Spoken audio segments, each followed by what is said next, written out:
Hello folks, this is Sula speaking. Welcome to another video for Teamfight Tactics.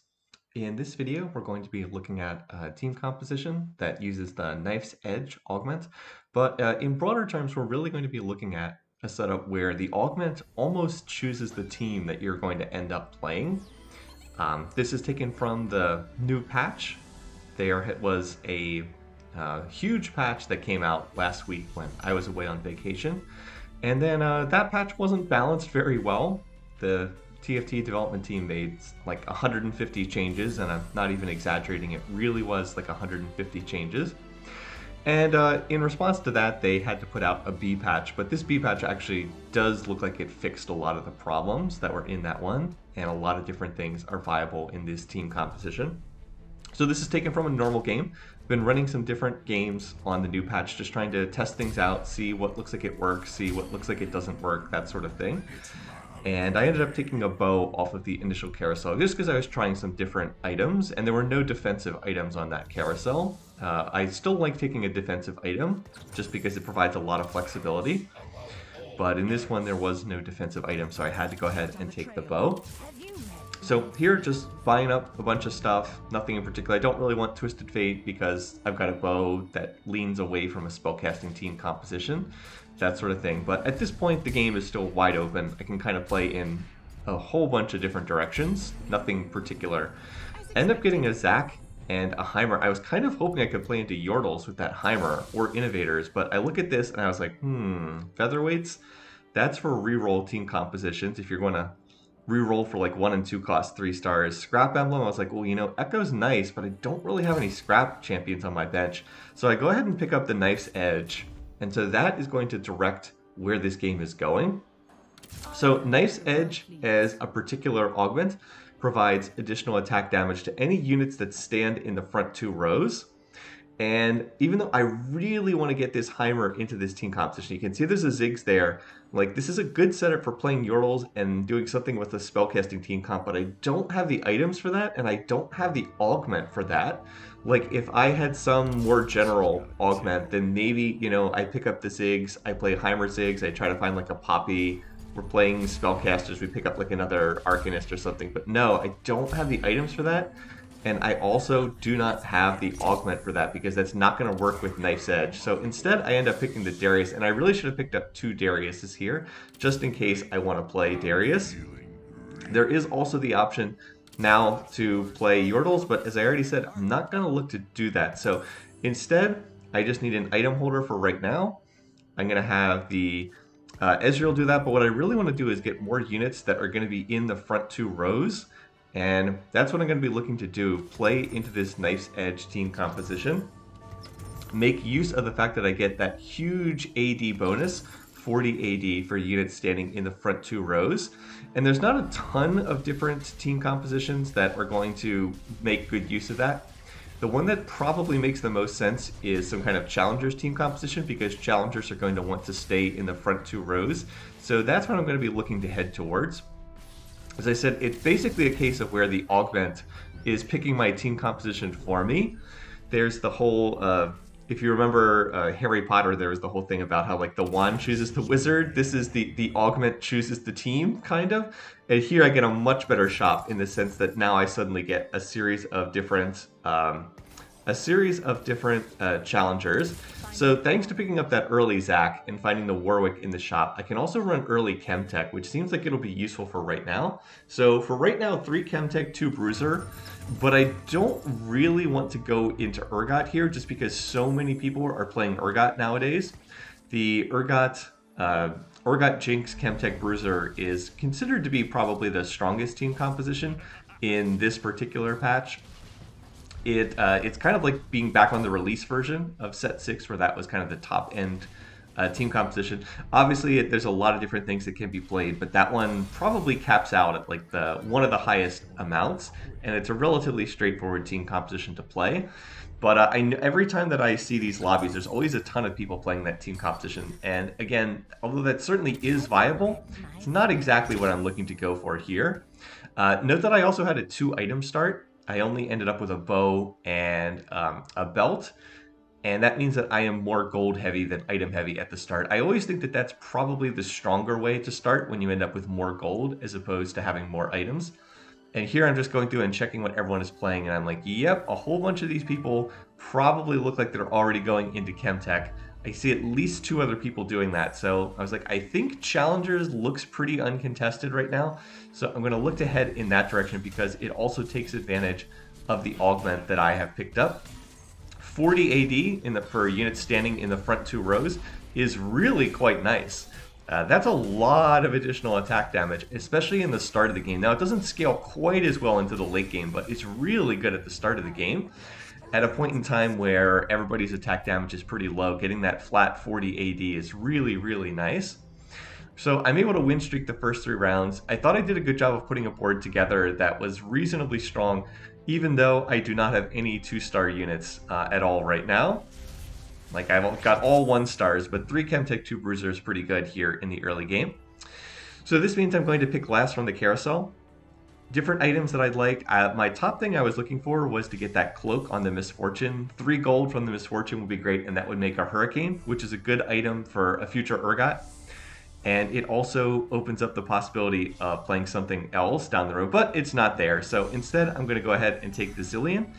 I can get the Brawler's Glove on 2 gold, or I could get another bow on 1 gold. I don't feel like I need another bow that badly. I'd much rather have the glove, so I'll just make the Last Whisper.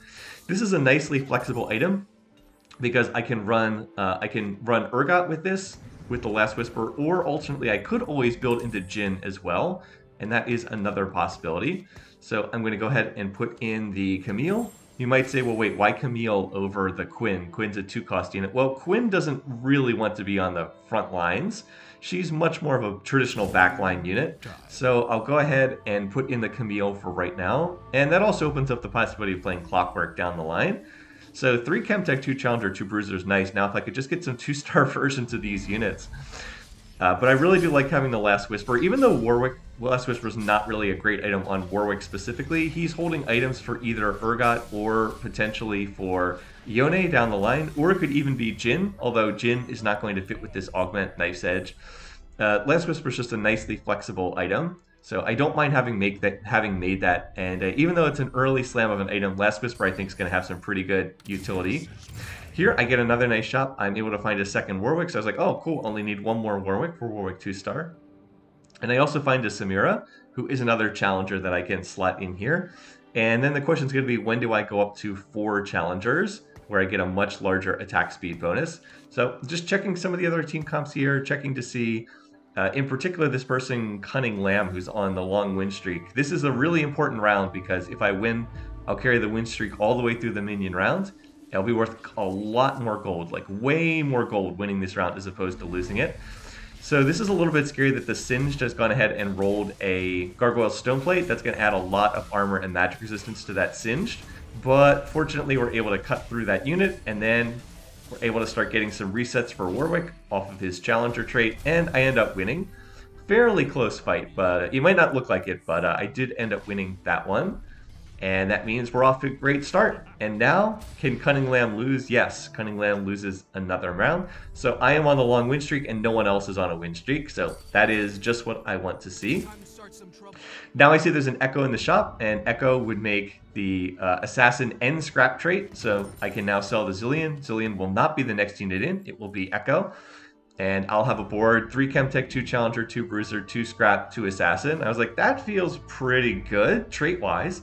Now if I could just 2-star some of these units, and it's also nice because Echo can also stand in the front 2 rows because he's an assassin. He'll end up jumping to the back lines no matter where he starts out.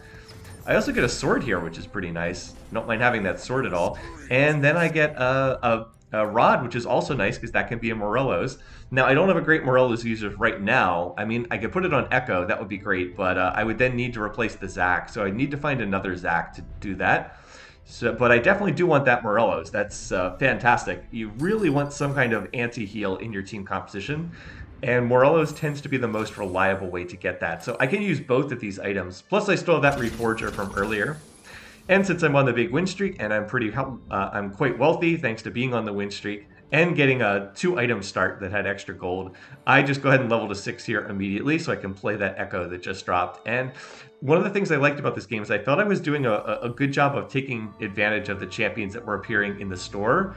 Like, no 2 stars yet. Again, still a hilarious lack of 2 stars, but look at all the traits I have in play.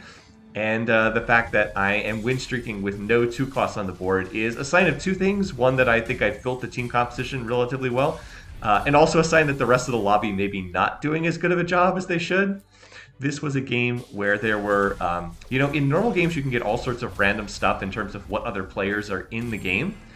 I see everything from like Masters and Diamond players filling up the lobby to just like completely random stuff, unranked players and whatnot. And this particular game ended up having...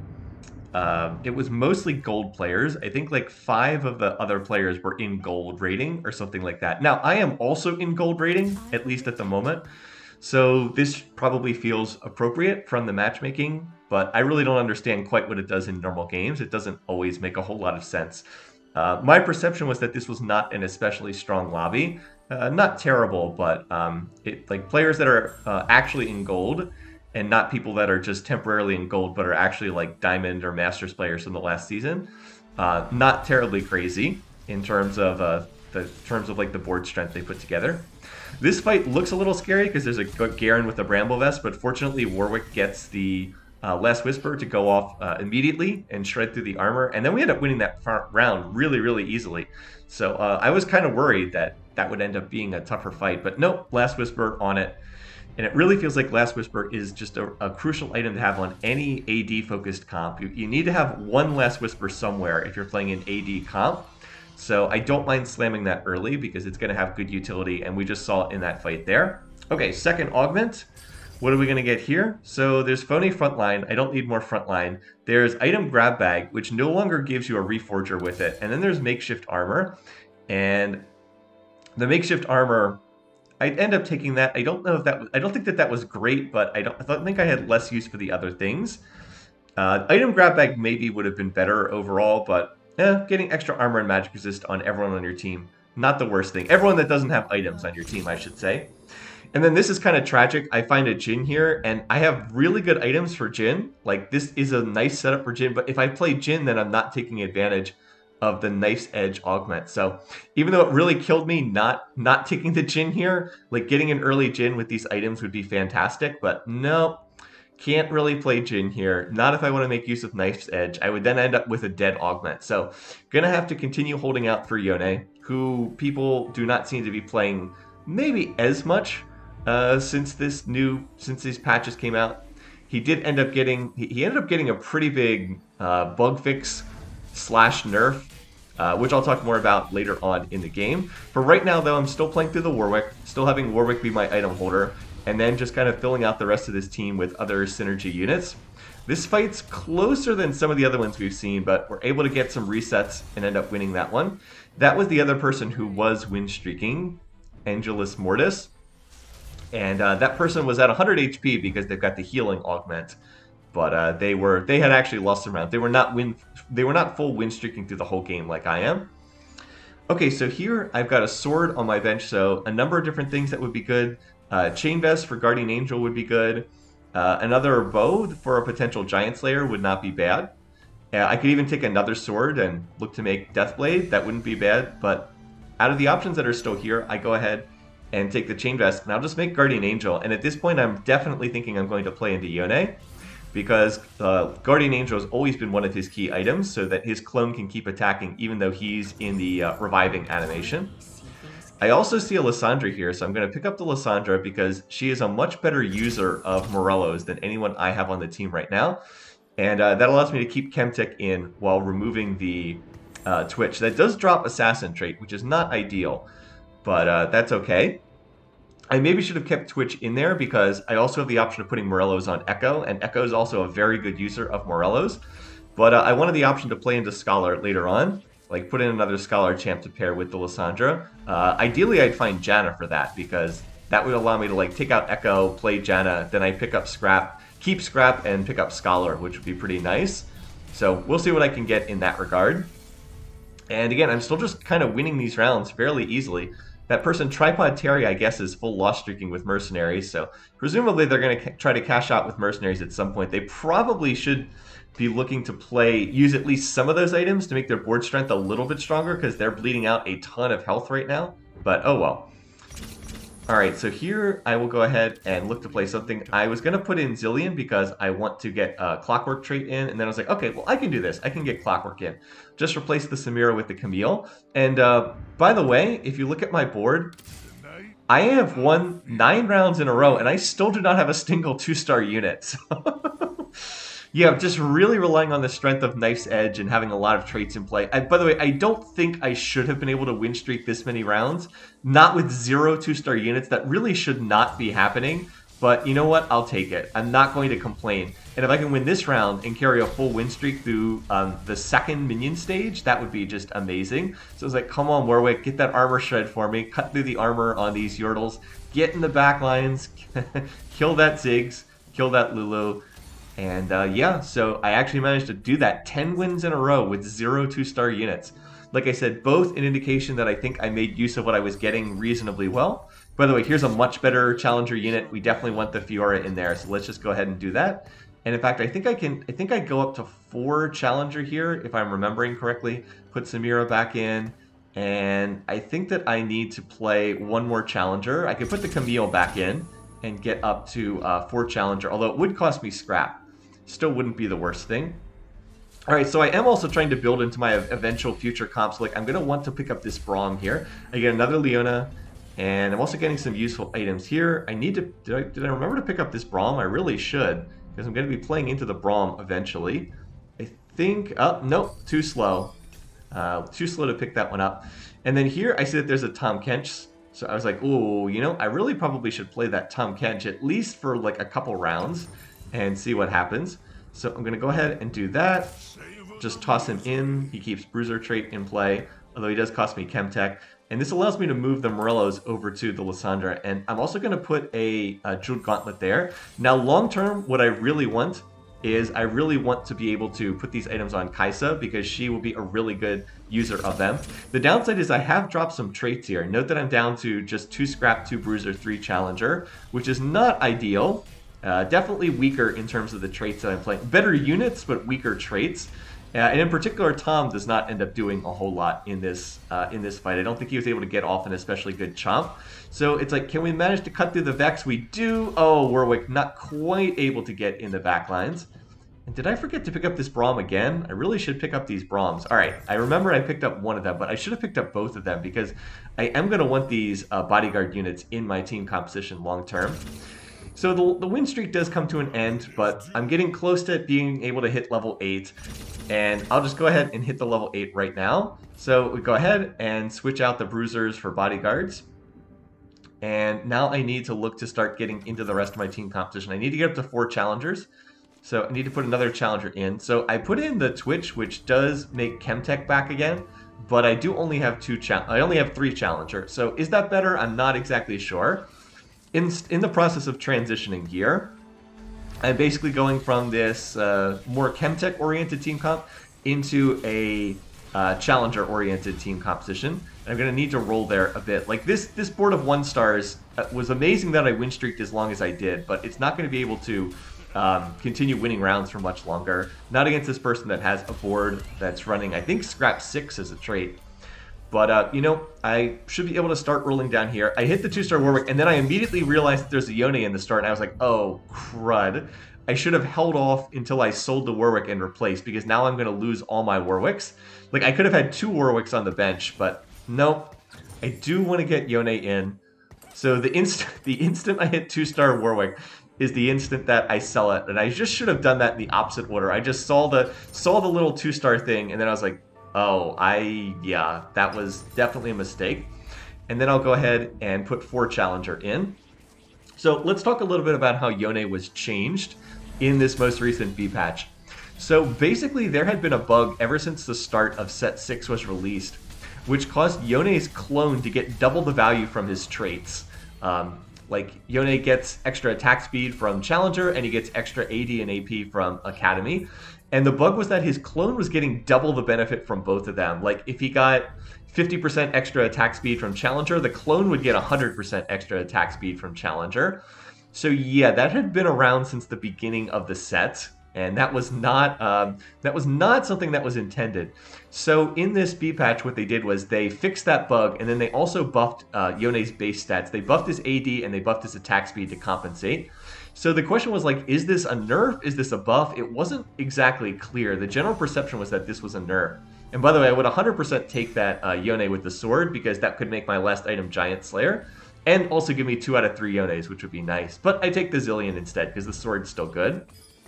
And hey, oh, that's very sad, because there's another Yone right there, and that would have been Yone 2-star off the carousel. Oh well. So instead, I'm going to go ahead and I am hitting here. I'm going to pick up the what is that? The 2-star version of the Samira, and then I hit 2-star Lissandra. So I'm having pretty good luck on this roll down. And I think that I'm going to end up stopping here at 30. No, I ended up rolling a little bit further, but I did want to stop around here. So what I need to do now is get the Twitch out of the team composition. Twitch is now no longer doing anything, and I need to replace Twitch with Janna. And then I'm going to have a board that I can stick with for a little while. So long story short, Yone himself is stronger, but his clone is now weaker. And the question was, how much does this actually end up nerfing Yone? It seems that it actually has not nerfed him very much at all. It seems like he's fairly equivalent to what he was before. The jury's still out, but it seems like he's still pretty viable as a champion. He's also tends to be a little bit less contested now, which is nice. All right, so here is where I'm going to get my third augment. It turns out to be prismatic, and that's kind of bad because I feel like I'm in a strong position, and when you're in a strong position, you really don't want a prismatic coming in and injecting a ton of extra strength into the lobby. So I'm looking at Windfall. That could get me to level 9 very quickly. I'm also looking at the Exiles, but I can't really spread out my team, not if they all need to stay in the front 2 rows. So then there's this third option, gives me 2 bodyguard emblems, and you see me pausing there to look at the other team comps, and I was looking, do other people have armor shred? Like, how much armor shred do they have in their comps? I didn't really see much. Like, I just didn't see much in the way of armor shred on these other teams. So I was like, you know what? I'm already playing 2 bodyguard, which is pretty standard. So let's go ahead and just lean into that. Let's play 4 bodyguard, and that's going to give everyone on my team, all my bodyguards, enormous armor, 200 armor, and then a 300 damage shield at the start of combat. And I was like, I just think that these other team comps are not going to have much luck at cutting through these bodyguards. Now, I am vulnerable to spellcasting comps because this is only armor, not magic resistance. But it's going to be very, very difficult for anyone that's running an AD-focused comp to get through my front line unless they've built a Last Whisper, and I don't really see that on the other players. So the feeling is I've got these super tanky bodyguards on the front line. I have the feeling that they're just going to get stuck on my bodyguards. By the way, I was looking at what other prismatic augments people had picked, and that Scrap 6 player has picked up Stand United, which is very good as an augment, but that person only had 3 traits in play. They have the silver version of Stand United, and they have the prismatic version, but they only had 3 traits in play. They're actually getting 8 AD and 8 AP for every trait, but they only have 3 traits in play. I was like, this is not the right augment to pick if you're running the... it's not the right augment to pick if you're running a team comp that only has 3 traits in play. Just doesn't make any sense why you would pick that one. But maybe there was some other calculation at work for in their head. Oh well. And someone also took Woodland Charm, which you should never take for the 3rd augment. Woodland Charm is great in the early game. It's terrible in the late game. And here I get a tier. I don't really know what to do with that, so I'm going to go ahead and reforge for that. I would have liked to have gotten a cloak so I could make the Hurricane on Yone. It's one of his key items. I can't make the cloak, but I am able to make Giant Slayer. These are not bad items on Yone. I would like to have the Hurricane, but I don't end up getting it. He's got the Last Whisper and the Guardian Angel, which are both very good items, and Giant Slayer is not going to be terrible. I don't know if there's quite enough like super tanks on the other team to make use of that. It's very good against like 3-star units. I believe there are a couple 3-star units on 1 or 2 other teams, so I should get decent value out of that. And with the Guardian Angel, even if Yone dies, as he does here, there he is, goes into the Guardian Angel animation. His clone is still attacking away. So we're looking pretty good, and we just honestly destroy that team comp. So since I hit the 2-star Yone, now we're safe to go to level 9. It's a little bit of a weird board, the 4 Challenger, 4 Bodyguard, 2 Academy, 2 Scholar. Typically the Yone Challenger boards have been built more vertically on the Challenger trait, like getting 6 Challenger as opposed to this, but I want the 4 Bodyguard in play. I think that 4 Bodyguard is really good in this lobby. Again, yeah, so like this is a 3-star Zac and a 3-star Warwick, and the Giant Slayer will be really good against that. Look at these team comps. Is there a Last Whisper on any of them? Not seeing it. So yeah, I really want the 4 Bodyguard, and that means I don't get to go above 4 Challenger. And since I've got the 2-star Lissandra with the Morellos, I definitely want to keep her in the team comp. And then Janna just, kind of rounds that out. But I could replace Janna with Yuumi down the road. I think long term, the plan is replace the Lissandra with, and by the way, there's the Woodland Charm. I think Woodland Charm even backfires here because it allows Yoni to get her Challenger reset and then just dive onto the Vex. He didn't even get a Last Whisper proc, and he still just shredded through that Vex like it was not even there. And yeah, we win that round really easily. Anyway, to get back to my previous point, I think the long-term plan is replace the Lissandra with Yuumi, so I can keep 2 Scholar in play. Find a Yuumi so I can keep Scholar in play, and then put these items on a Kai'Sa long-term, because Kai'Sa makes really good use of Morellos, especially in a Challenger team composition. So that'll be the plan long-term. And I can, And I can play another unit at 9, so we'll figure out something else. The other unit to play at 9 will just depend what I hit, but like the Camille becomes Kai'Sa and the Lissandra becomes Yuumi, and then we can just play another unit and we'll figure out what we hit and go from there. All right, so in this fight, the only thing that's scary is if the Tahm Kench would eat my Yone, and fortunately that does not happen. Eats the Braum instead. We do need to get on the back lines and hit that Jace. By the way, Fiora doing some pretty good damage herself. I'm kind of using Fiora as like an off tank here. She's got the Guardian Angel, which is nice for the revive. And then I just gave her a Bodyguard emblem so she could stand on the front line. She's been getting steadily buffed, and there is a composition that's built around Fiora now, where you play 3 Socialite, and she stands in the Socialite spotlight and just kind of keeps resetting over and over and over again. So that's a team comp that I'd like to try at some point, but I didn't have the pieces for it in this game. Didn't find a lot of Fioras, so she's still being played as like an off unit. All right, so we've got another choice of item off the carousel. I would have taken the Shojin because that's really good for Kai'Sa as well. I'm kind of now building Kai'Sa items for another carry, but it gets taken, so I'll settle for a Frozen Heart now. Frozen Heart was buffed by a lot, and Frozen Heart is now back to being quite strong again, so I'll put this on the Braum. I do belatedly realize I need to have Braum in the center of the formation if he's going to be holding a Frozen Heart. Oh yeah, by the way, here I'm highlighting the armor. 280 armor on my tanks, 74% reduced physical damage. So yeah, 230 armor on the Lissandra.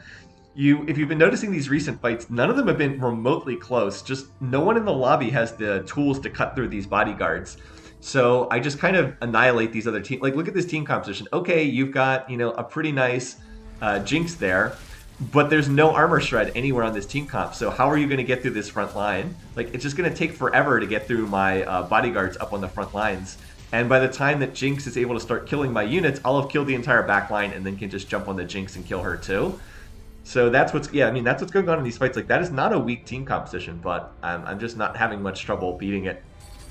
All right, so I'm going to be able to go to level 9 after the minion round here, and I'm going to have like the full 50 to 60 gold to roll at level 9. So I have just been super strong economically throughout this game, and I'm really happy with how this zone has gone. The only comp I'm concerned about is Tripod Terry, who does actually have a Last Whisper on his Jhin.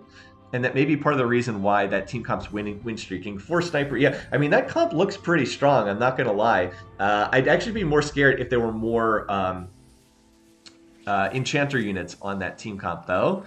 Like a little bit more utility, that would actually be scarier for me. All right, so we've got one more round here. This is the person who is playing 6 Scrap and has the multiple Stand United traits. The other scary thing about this comp is the Victor. Now remember, I'm very tanky against physical damage, not magic damage. So yeah, you see what happens when the Victor gets 2 spellcasts off. Here I find a Jace, and I was like, oh, Jace, that can be Enforcer. That seems like it would be decent. Let's hold on to that. But what's not so great is me getting this Chemtech emblem. I cannot use a Chemtech emblem because Lissandra's going to be coming out of the comp, and she's the only Chemtech unit I'm playing. So that was a low roll there for sure. Would have loved to have gotten, I don't know, basically anything else. Enchanter would be good, Scrap would be good, Clockwork would be good, Enforcer would be good. Then I probably would play something other than Jace. I guess Syndicate wouldn't have been useful either, but even that might somehow be useful. I could then play a Kali to pick up that trait. All right, so now it's time for the roll down, and now I really just need to find one Kaisa to make this work. It's like, all right, come on. I'm hitting a lot here, though. You can see I'm 2-starring a bunch of units. Yes, please give me all these 2 stars. Might as well pick up the unit, and there we go. There is finally the Kaisa. That was the unit I needed, so we'll put in Jace, and I'll make Jace a bodyguard. Ah, that feels pretty good. And now I need to get these items on. There we go. Now I'll put in Yumi, who I could also put the Morello on Yumi. It's just that I can use it even better on the Kaisa. And I just stuffed the Chemtech emblem on Jace because why the heck not? So this feels really good. Now Jace is basically another bodyguard. So he's going to have 200 armor. He's not going to have much magic resistance, but he is going to have all that armor. And for some reason I play the same team comp 2 rounds in a row. But this round, now that we've had a chance to roll down at level 9, we are much stronger than we were before. I mean, much stronger. I was able to get the Jace in for Enforcer. I was able to 2-star the Fiora. I was able to get Yumi in. I have Kaisa in. So now we just continue rolling. And this is another great shot. So can I hit the 2-star Kaisa? Can I hit the 2-star Yumi? That's mostly what I'm rolling for here. All right, so we get the Yumi. Can I find another Jace? I might as well pick up these Yones. And then I was like, all right, not going to hit 3-star Fiora. Probably not going to hit 3-star Yone, but I'll hold for now. So yeah, I've kind of hit what I need to hit. Also, I don't know why this person, Tripod Terry, hasn't picked up his items that have been made by the Tahm Kench. Apparently, like 2 items that Tahm Kench made that this person didn't pick up. So I finally see Tripod Terry, who I haven't seen in a while. Like, this person's been win streaking, but I also just haven't seen them. But my board has really gotten capped out now. I've got the 2-star Yumi, I have the 2-star Kaisa, I still have the Yone. This is a board that is just accelerated past these other team compositions, and it's not especially close.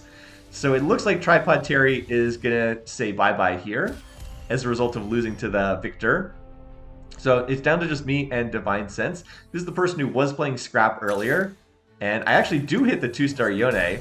So I've got 6 Yones now, but yeah, I don't think I have enough time to get up to 3-star Yone. So now it's just about positioning for this team comp. The main thing is I don't want Tahm Kench to eat any key unit, but he's actually moved Tahm Kench into the back line, which is a little bit weird. I don't think you want Frozen Heart Tahm Kench on the back lines. So I think my positioning is actually okay. So I'm going to stick with what I have here. And like I said, my comp is pretty maxed out right now. About the only thing I can get is another Jace. And then I'm pretty much good to go. Alright, so yeah, Samira's going to get hooked. That's probably the single least important unit in my comp to get hooked.